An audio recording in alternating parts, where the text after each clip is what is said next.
Hey everybody, Ethan here from V100 doing some interviews in advance of Rocklahoma coming up Labor Day weekend. I've got grandson on the Zoom call today, man. How are you doing?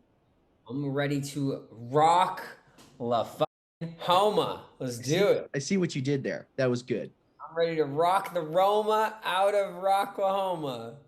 I love that. We're going to start using that. Rock the Rona out Rona, of Rocklahoma. That's my new slogan. Yes. That's perfect. Well, hey man, to start off, the last year and a half has been it's been an interesting one. How's stuff been for you?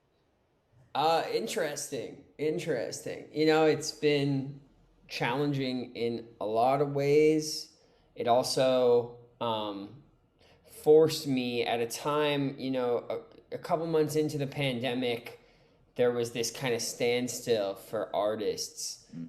No clear path back to playing shows, no clear sense of what music releases would look or feel like during a pandemic. And so I found myself writing. I took a hiatus to just get my mental health in order and ask myself what the hell is going on in the world. But at a certain point, I found myself writing music not for any reason other than I love to do it and it helps my mental health when I'm down. And that was actually something that I had uh, a lot of catching up to do towards, just writing music in the same way I did when I was in high school or something. So that was really cool. It was a very creative year for me. I put out a lot of music, and I'm grateful that we're able to come back together and start um, being able to realize a path out of this thing as long as people get negative COVID tests and get vaccinated. So I'm excited to finally play some shows and make some music and come away with a greater appreciation for these communities that music brings us into. For sure. I think live music is something that everybody is missing dearly. We've had concerts pretty frequently coming to the area, like Kansas City or Lawrence, or kind of close by. And I was at a show last night, saw Corey Taylor play in Kansas City, and there was a guy behind me, and he was like, "I did not realize how much I needed this to happen. It's Yeah. important." That's absolutely right. I think it is more than people know, especially social media and the internet. They connect us in so many ways, but in so many fundamental ways, they also keep us apart. Yeah. And, you go to a Slipknot show, you go to a Chiefs game, you might be standing next to somebody who thinks entirely different from you, who voted differently from you, but you're both there together in celebration of something bigger than yourselves. And I think that we as entertainers and performers would give people that reminder. Obviously I am outspoken in my political views and that reflects in my work, but just because you think differently from me doesn't mean you're not welcome to come, join the mosh pit or do your air guitar solo, what have you. So I definitely think for all of us, we need this thing. We need this thing now, and I just hope that we can continue to do so in a way that's safe and that gives us all a chance to keep doing it. I didn't wait this long to play one show and then have it all taken away again. So we're really trying to be careful and recommend that people do what they can to minimize the risk of getting COVID or passing it to the people they love. And as far as we know for now, that means getting your vaccine. So I'm going to keep preaching that, even if it's not necessarily the most popular thing to do on stage at a rock festival. Oh, for sure. That's awesome. I was thinking about that today. I was like, man, grandson in Oklahoma. I'd be interested to see how this goes. But last time they had Rocklahoma, it was the debut of Fever 333 at Rocklahoma. And, they're similar, different kind of music style, but similar message. They come out and they're like, hey, man, you know, uh, you might not agree with us, but we're just here to chill and have a good time, play the music, and if hopefully it speaks to you in some way. And so that's kind of the vibe they give off. Yeah. What? Counterintuitively, not only is Oklahoma a place grandson wants to play, Oklahoma is a place grandson needs to play because for me to stay on the coastline and play to a bunch of people that agree with me, a bunch of people with nothing to lose for expressing those viewpoints, what's rock and roll about that? There are people in Oklahoma red or blue aside, just there are people who come from different walks of life, who look at life differently, who might love somebody different than the other person next to them on the street, all that. And they too have just as much a right to belong at a rock show as anybody else. And so when I come to the middle of America, the middle of Canada, the South, like I actually leave with a greater sense of responsibility. And I'm not here trying to indoctrinate anybody who doesn't want to hear me. It's not about that, but I am here to remind the people who are outcasted or who feel different for what they believe, that they are not alone, and that I'm coming. Hopefully, I'll leave unscathed. We'll find out. We'll find out what Rocklahoma thinks about what I have to say, but I know there's going to be one or two people there that need to hear it, and that's why I do this. That's awesome.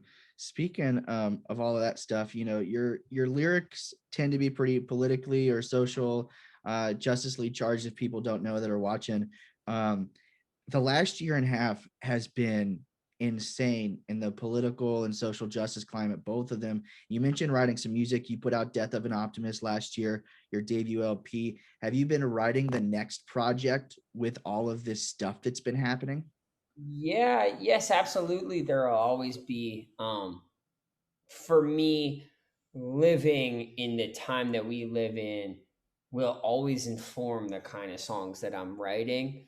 Um, and so I've had no shortage. Like, obviously, the election was a big moment for America. And while the rhetoric has not gotten any less intense, I definitely feel as though there are certain issues that we as Americans can all kind of wrap our heads around together, and at a certain point we have to acknowledge the realities of this pandemic, the realities of climate change, the realities of the divisions between communities and the people in charge of policing them. Like I don't think that having an opinion or wanting to talk about these things will inherently pit people against one another. And Yeah. I do, that's been a reason this pandemic has raged on so long. Like there's no reason that we need to politicize um, coming together with the smartest,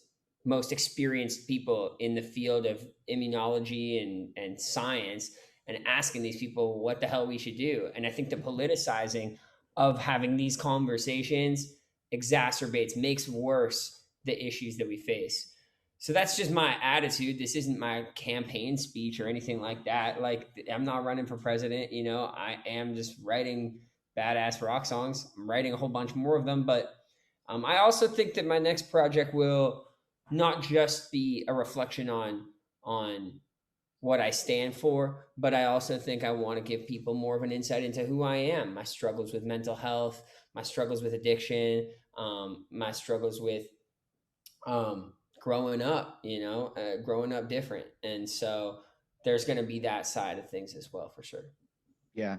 You mentioned struggles, and something that you do that I really enjoy on your Instagram page. You did yesterday or the day before. You ask people, you say, "Hey, tell me something anonymously that you would never tell anybody else." And then they come in and there's all this wild stuff that people will just tell you because they have that connection to your music. So there's that sense of trust there. And then that whatever it is that they've got built up is out there anonymously. And but that's like a sense of relief, on those folks, dude.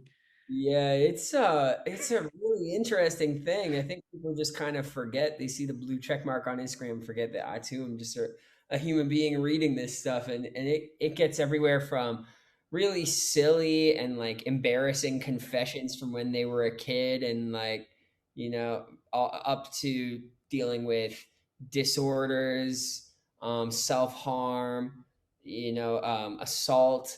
It's really a full spectrum. All I ask is I just say, what would you be comfortable telling people anonymously about your life? And it just reminds me how proud I am that people can come to the space that I make on the internet. And regardless of if you agree or disagree with me, you can expect a space of non judgment.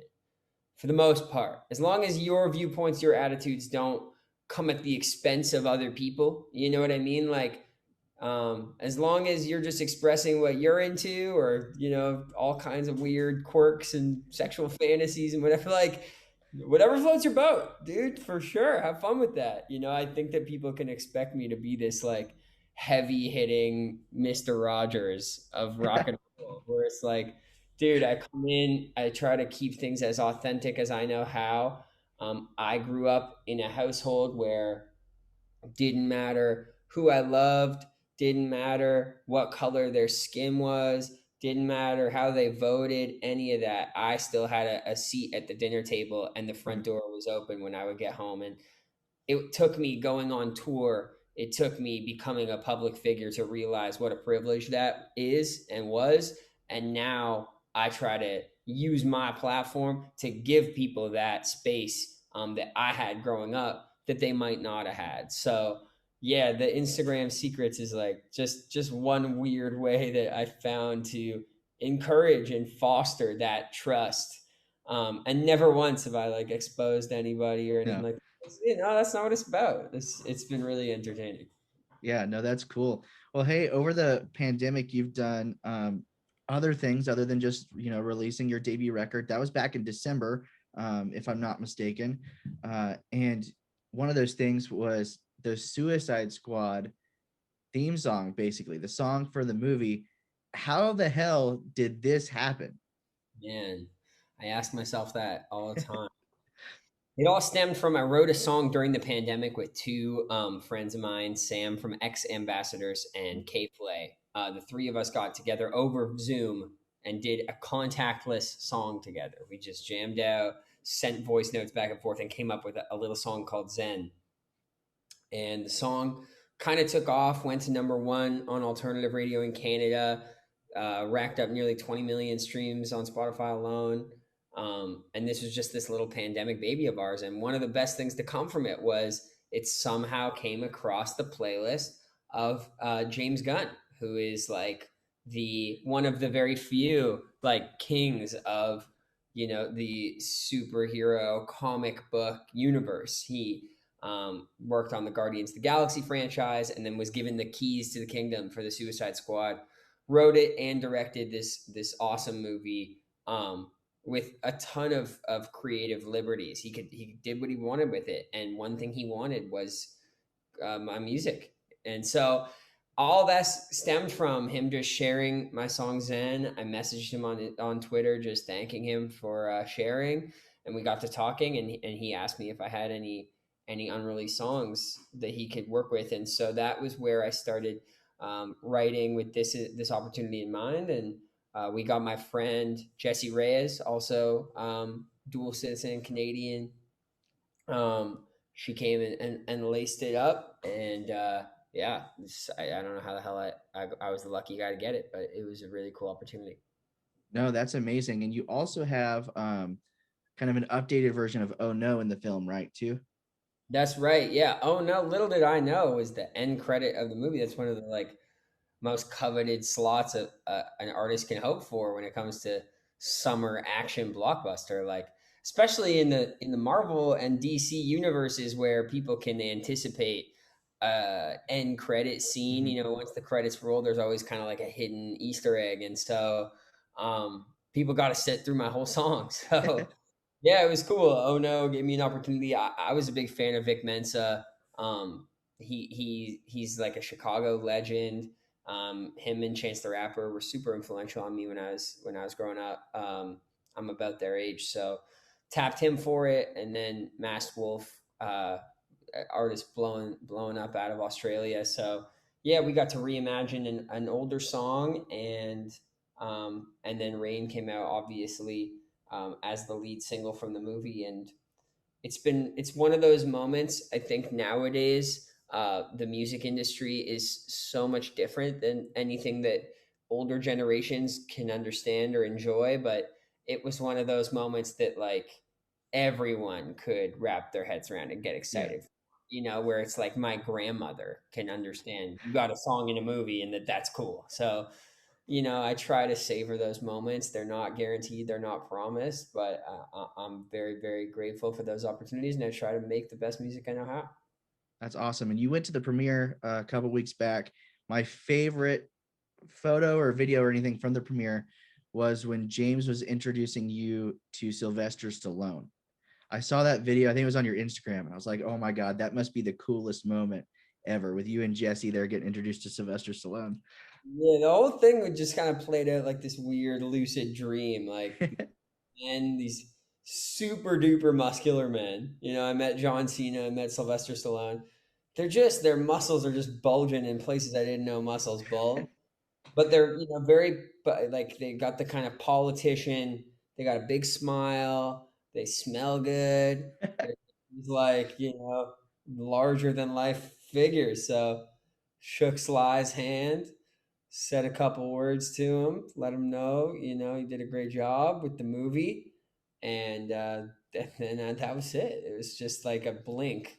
So again, I'm just a normal ass dude who like got thrown into this opportunity and tried to have fun with it for sure, not take it too seriously. Yeah, and you went dressed up as X, right? Yeah, so for anybody who hasn't listened to or consumed anything related to my debut album, Death of an Optimist, I envisioned this character who could sort of play the more cynical side of myself. The album itself explores hope, and do I still have any optimism that we as a people can face some of the biggest issues that our generation is going to face, and X represented this antagonist of mine, and he was the one that if I think about saving the world, he's the guy that's going to get in my way. So I thought it would be appropriate to break him out for the movie. And I played my first show in 18 months in Chicago for Lollapalooza recently, and I show up 6 or 7 hours early to sound check, and there's a girl waiting out front dressed in that same costume, and it was like an incredibly rewarding feeling for me because so much of this pandemic, just living through my phone and through my laptop, it's hard to remember that there are people on the other side of this thing who are experiencing it and who are along for the ride. So yeah, I had to break X out, not just for me, but for all the people that are fans of Grandson, unrelated to the Suicide Squad. Yeah. Now, I did see something else on your socials, and I have to ask, do you actually take a microdose of mushrooms before you hopped on that red carpet? I am saying right here, right now, I did on V100, man. I did. You know what? I was a big, big fan of South Park growing up, and like it's like this urban legend that the creators of South Park, when they were nominated for the Academy Awards, they took acid and cross-dressed on the red carpet, and I was like, that is just the most badass thing in the world. And so I did get my hands on these like mushroom gummies, and I popped a couple right beforehand. And I don't know. It could have just been a placebo. Maybe I got a little stony, but in general, I just felt like between wearing this costume and the knowledge that I was on a trace amounts of a psychedelic drug, made me feel pretty comfortable. Yeah. I have a big panic attack in these kind of social anxiety moments, or you're able to just kind of laugh at yourself and laugh at it. And that's always been my approach. Has been like, don't take the shit too seriously. And yeah, it was pretty funny. Then I had to sit through the movie. When my brain and mind, I just want to like go do cartwheels in the lobby. So Yeah. I can't imagine watching that movie on anything, because even watching it, not it I that mean, this movie it's just is like a crazy to bad begin with. trip.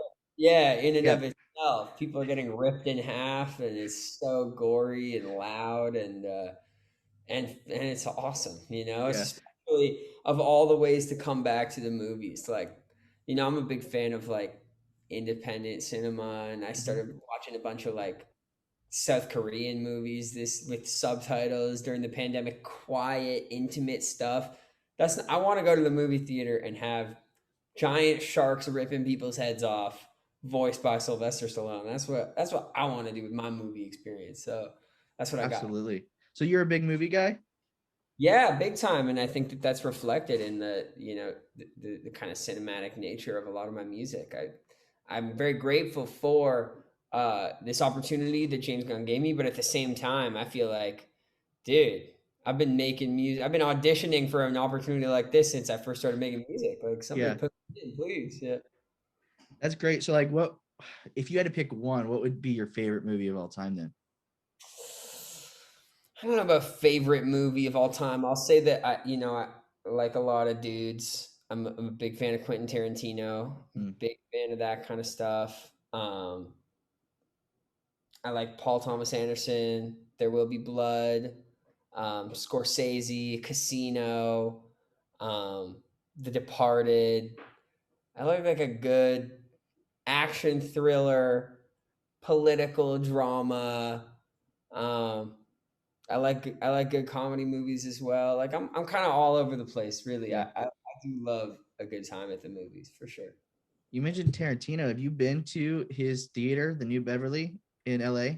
No, I haven't. I can't wait. I'm sure it's going to be very, very niche to the point that he'll probably be playing like weird 3 hour westerns from 200 years ago. But I'm down for the experience for sure. He also glorifies a part of LA that is really like Pulp Fiction is set in a neighborhood in LA that is so boring. The Valley is just like this expanse, this big stretch of really wide streets, and it's hot and concrete. It's not the beach, It's he glorifies L.A. and Hollywood in such a way that brings just a little bit of romanticism back to a place that has like lost a lot of that. For sure. Before I let you go, I want to chat about the Tom Morello collaboration that you're doing coming up for his new record. How did all of that come about? Man, if you listen to, there's no secret that I'm a huge Tom Morello fan. You can hear the influence of Audio Slave and Rage Against the Machine Mm. in pretty much all of my music. I had the opportunity to first link up with him. He did a remix uh, for a song of mine years ago, 2018. So we kind of stayed pen pals through that opportunity. And then when it became time for him to work on his new album, he set up a session with me and my longtime collaborator Kevin Hissink, and we got together with him, and it was just like a dream come true. I had already written a poem. It's kind of like a protest anthem for 2021, and I linked up with him, and right off the bat, he was just so forthcoming with um, great stories about everyone from that he's played with, Bruce and Zach, and just all these icons. And he was very quick to give us credit for what we're trying to do, and it was easy. It was like the easiest day of work. It's hard to believe that even is considered work, but we got to work together today and jam out. And yeah, I got a song on his next album, grandson Tom Morello together, uh, and the song is called "Hold the Line," and I'm really really stoked about it. That's legit, man. Can't wait for that to come out. You've been all over the place with these collaborations too. I know a couple years ago you did the collaboration with Mike Shinoda on his solo record, and then you ended up doing the Linkin Park cover for the Hybrid Theory anniversary last year. So good on you, man. That's right. I really do think that alternative music is so broad. I think that the best thing I can do as an artist is invite collaboration. My debut album had no features. It's Mm. just me, myself, and I, along with my longtime producer, collaborator, and some other writers and friends that we brought in. But recently, especially through the pandemic and being so isolated, I've learned to love and long for the electricity of collaboration. Yeah, When you guys got a good idea together. So I'm trying to get some of the OGs, some of the legends to give me an opportunity, and then I'm trying to give a chance to the kids that are coming up right now. I've only been in the game for like 3-4 years now, but I'm certainly not trying to go anywhere. I'm trying to stick around, and I hope I'm never at the point where I don't think that there's some 19-year-old that has something to teach me. So definitely a lot more collaboration coming, singing, rapping, rock, electronic music, whatever. I'm Yeah. down. I'm down. That's awesome. I think that's something that rock music is finally starting to get a grasp of, because for the longest time you'd see a band put out a 12-song record, no features, no collaboration, anything like that. But hip hop has been doing it for forever, and so rock music is finally starting to take some hints, and people are doing some really awesome collaborations together, and it's making for some awesome music. Yeah, there's some really great bands making some really great music right now, for sure. Shouts out Bad Flower, man. They got an amazing record coming out. Uh, yeah. Who else can I give a shout out to? Shouts out Cleopatra. Their album Mm-hmm. slapped. Des Rock's got some new cool shit coming out. Yeah, there's all kinds of dope bands. Nothing But Thieves, great UK band that I opened for a while. They just put out some great rock music. Um, yeah, you don't have to look far. You don't have to look far to find the new school. Blue Stones, another great rock band. Matt Mason. So I've been very fortunate to get some friends that are making some awesome stuff, and I'm grateful to be a part of this like alternative renaissance for sure. Absolutely. You mentioned Bad Flower. Those guys also playing Rocklahoma. So we'll see them here in a couple of weeks as well. Let's So, go. Let's go. I'm pretty sure I don't know if this is confirmed, but I'm pretty sure we got like a half hour. I think it's like they're like short little sets. It's like yeah. half hour a power. So everybody's just gonna be as a fan, I would be a little bummed because we're not gonna get to play the cuts, the album cuts. Yeah. Man, whoever you go see at Rocklahoma, it is going to be a sprint. It is going to be like nonstop smasholas for a half hour straight. And then you go see another band do that, and another band do that, and another band do that. So I hope Oklahoma's ready. That's all I can say because we don't really have much of an opportunity to warm them up. We're just diving right in. Exactly. You got to leave it up to the bands that are coming before you to get them all warmed up for you. Go, dude. I'm ready. Do you know, is it confirmed or not? Are you guys playing main stage? Dude, I have no idea. I show up, I don't even know like where my keys are half the time. I don't know if I'm on main stage. I hope so. I mean, that Yeah. would be awesome. But I'll tell you what, if I got to rock out in the parking lot in the back of some dude's pickup truck, like we're gonna go hard as hell for that set. So I waited too damn long, man. Too damn long. Get vaccinated, be safe, and get ready to turn up. That's all I can say. Let's do it. Rocklahoma coming up Labor Day weekend. Thanks so much for spending some time with us today, and we will see you there, man. Been a goddamn pleasure. Appreciate you, man. Be safe. Have a good one. You too. We'll see you. Peace.